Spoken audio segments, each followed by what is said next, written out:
Greetings and salutations. Welcome to Knife Chats with Tobias.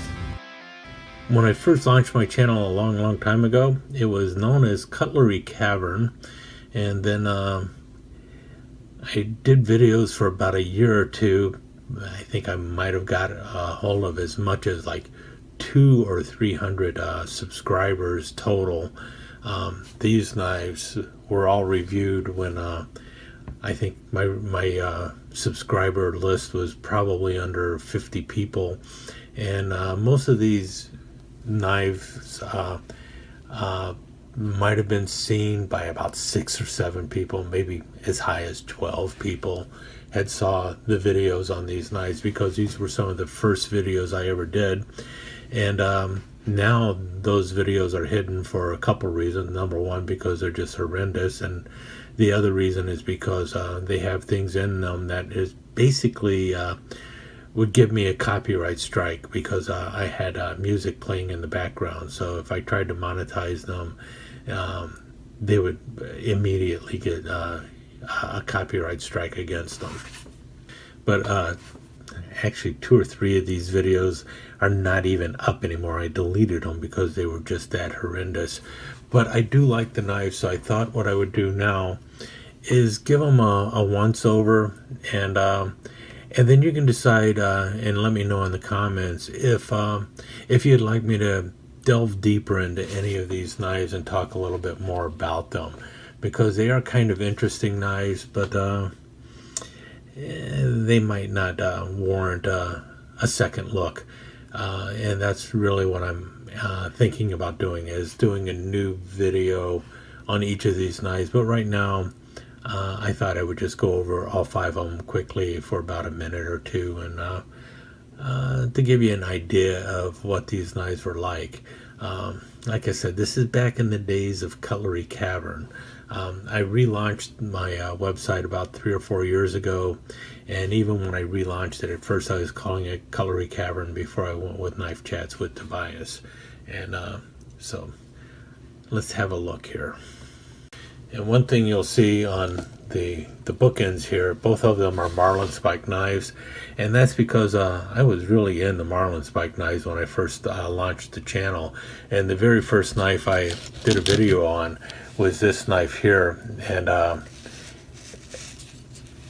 caught a little bit of crap from a few people about it, but I had heard many negative things about this knife, and I didn't think the negative things that were said about it were warranted. As you can see here, the name of it is the Meyerchin light knife. This is the L300P. It's also known as the Navigator, and the reason it's called a light knife is for 2 reasons. The first reason being, well, it's got this little red LED light in there, and you can change the batteries easy enough, because you see there's 3 screws to take off what is basically the pocket clip on the knife. But the other reason it's called a night life is because, if you notice, it is one of those knives that have an FRN handle, a fiberglass reinforced handle, fiberglass reinforced nylon handle, and you got the Meyerchin whale in there, and you notice it's just pinned together, and you see here it's a Meyerchin. It's got the serial number on there, 05650, and that serial number basically it would be registered with Meyerchin, and it would be warranted for life. And you see here also patented 440 stainless, Japan, and you see the 3/4 serrated blade there, and the shackle key cut in there, and then the jimping, that very aggressive jimping that Meyerchin uses on its blade, so you can get your hand on there without worry of it slipping or anything under wet conditions, because this is a marlin spike knife and it's used on boats and stuff like that.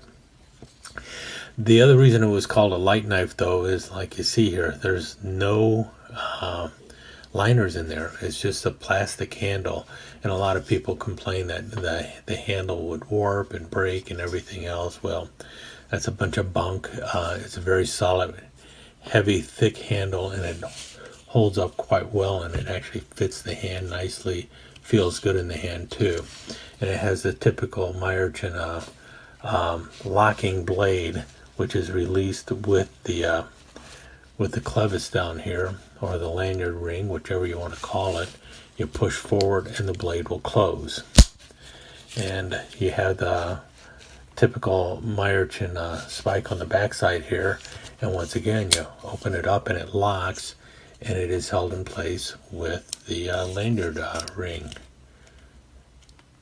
Lanyard ring moves a little bit, that's not a problem, but the lockup is so solid it's ridiculous. And then you pull back on it, it breaks loose, and you can close it, and closes really well too. And in the original video, I was actually pounding things on the table with this thing, slamming it into everything, and it held up really well. And as you can tell, many years later, the light still lights, and the blade still locks. It's just a really fantastic knife. And you know, as far as marlin spike knives go, it's hard to beat a Meyerchin. They make some of the best knives out there. And the L300P Navigator was a really great knife that they made. They don't make it anymore though. So that was the Meyerchin L300. If you want more information on that, let me know and I will do another video. Let's move on to the next knife. I'm going to jump to the middle here, and this is by Rough Rider, and this is one you just don't see that often. This is the Rough Rider RR379, and it is a 3-blade jackknife with some of the prettiest bone that they did. And this is a very early knife that they made, you know, I guess about the second or third year out for Rough Rider. You see the bone. I think this is, I thought of it as a honey amber jigged or something like that. You got the round shield there. That's another way you know it's an older knife. Notice you got the brass liners and 3 very thick back springs there. The knife is a little thick. There's no doubt about that. You can see it here. Yeah, it comes in at about a 1/2 inch thick, and a little over 3 1/4 inches long. I should have shown the length of this too. This is like a 5-incher. 4 7/8 of an inch. That's how big that one is. The Meyerchin's 4 7/8 inches closed. Any case, let's get back to the Rough Rider. And you got 3 blades in here, and you got a pin blade up front. Notice the half stop. Half stops are not a new thing for Rough Rider. They've been doing them for a long time, depending on the knife. So you had the pin blade there.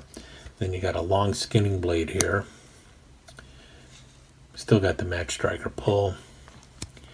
And then the very back blade, which has a very long pull, even though it is a match striker, is the pin blade. And the pin blade, I'm sorry, the spear blade. And it has the anvil there, the tested RR Sharp anvil, the Rough Rider signature logo, and then on the back side, 440 razor sharp steel and China. Does not come with the RR379 number on there. You just have to trust me that that's the number. In any case, a really good knife by them, and it has stood up to the test of time. I really like the knife.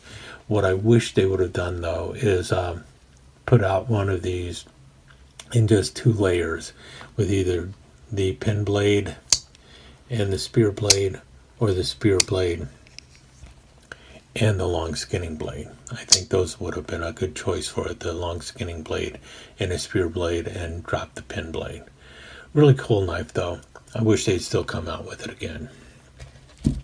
Now next is, this one is by United Cutlery, and you can see there what it is. It's got Indiana Jones's bullwhip and hat on the front side there.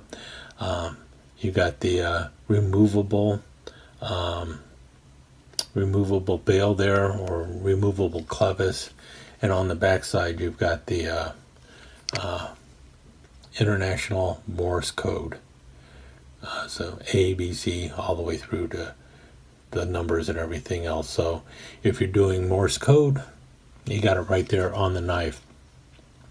And this is a pretty cool knife. It obviously came out around people think it came out around the time of the movies, but it actually came out when the Young Indiana Jones TV series was on, and this is a promotion for the Young Indiana Jones TV series.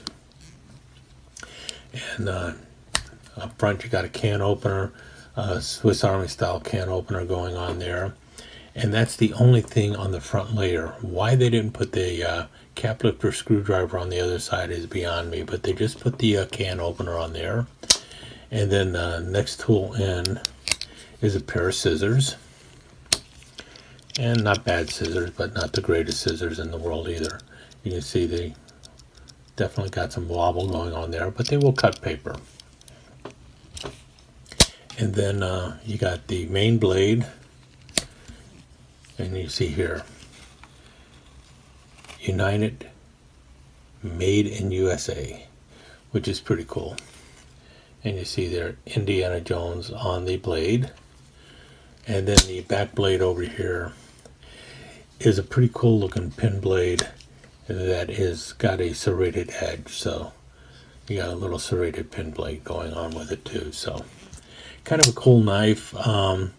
They're out there still on eBay, and they just keep going up in price. But that's the my Indiana Jones Scout knife. And this one, this was the very first Bear & Son knife I ever bought. And it's a pretty cool knife. And you can see here, it's for the Boy Scouts of America. You got the Boy Scouts of America Eagle there with the BSA on there. And then you see the Packwood handles. This is really an interesting story behind this, because what this is supposed to have been is red, white, and blue. But I guess Bear & Son didn't quite do it right, and it came out kind of an orange, tan, and green, which is pretty cool to me. You see there, you got brass liners, stainless steel back springs, and you got a nickel silver bolster, big nickel silver bolster. And then you got the blades on here, which are the typical blades you find on a Bear & Son Barlow. You got the front blade, which is a pin blade with a long pull. Good action going on with it. Opens and closes quite well. And then behind that you have a long clip blade. You see there, Bear MGC USA. And then if you can see it there, official knife, Boy Scouts of America. Now these were made, I believe, in 2008 through 2010. And this is Bear & Son got the contract to make knives for the Boy Scouts of America after Camillus closed in 2007. I think first it went to Colonial, and then after Colonial it went to Bear & Son, and then it went off to China, which was the I think they call it the Scout Shop.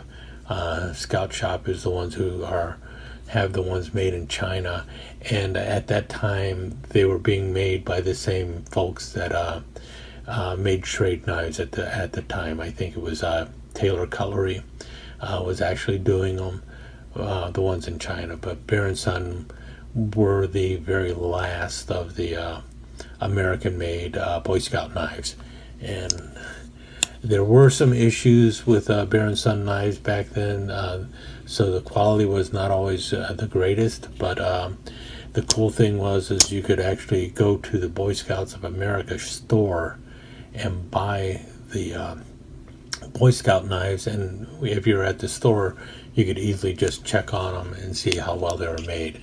And this one is just rock solid. Very well made knife.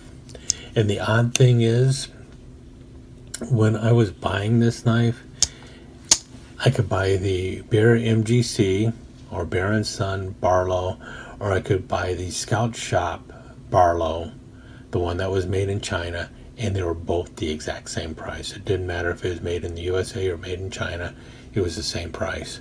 So who wouldn't buy the Bear MGC instead? Really cool knife though, and really well made knife too. I think I paid like $30 for it. Definitely worth the price though. And finally, the last marlin spike on the list here, and this one, as you can see, is made by Camillus, and this is also one of the first Chinese-made Camillus knives. Once Acme United bought the Camillus trademark, and if you notice, you see there, you got the it's not pinned in place, it's held in place by torque screws, so you can actually take this apart. Actually, it looks like it might be Torx or it might be an Allen wrench, I'm not sure. But anyway, you got stabilized bamboo here on the outside, and then if you can tell here, let me open up the marlin spike. You've got two thick liners and then the back spring running down the middle there. Now this is, I believe it's Os 8 steel with a titanium coat on it, which is pretty cool. Do they say it? Yep. See there? Os 8. And then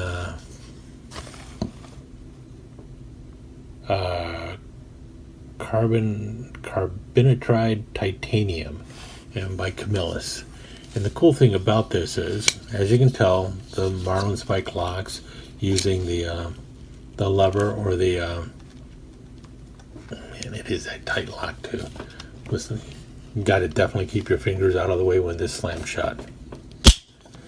But the blade also has a lock on it, and has they call it a liner lock, but if you notice, that liner is actually the what anyone else would call a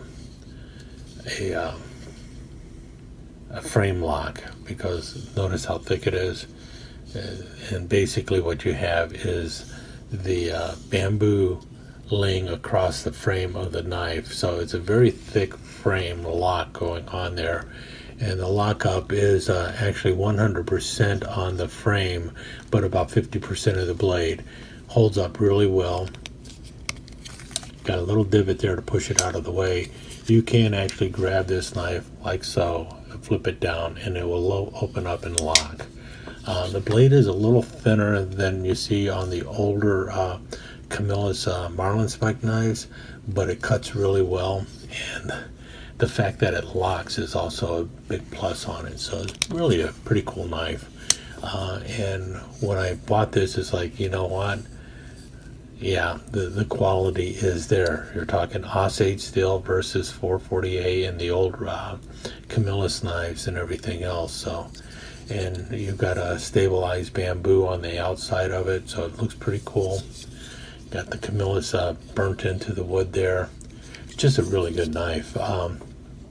You can still find these occasionally on eBay and a few other places, and they're actually going up in price because it's a really well made knife and worthy of the Camillus name actually. But in any case, those are 5 knives that I talked about a long time ago, but those videos are no longer on my channel. If you'd like me to redo any of them, let me know, or if you think that this video in itself was good enough to cover those 5 knives, let me know that too. Stick around, I'll show you a couple slides of these knives afterwards.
let me take just a second to thank you once again for dropping by and spending a few minutes here at Knife Chats with the Pious. I really do appreciate it, and I do appreciate any comments that you leave. So please remember to give me that thumbs up, and also don't forget to subscribe and ring that notification bell so you'll know when the next episode is up and running. Thanks again for dropping by. Really do appreciate your time here.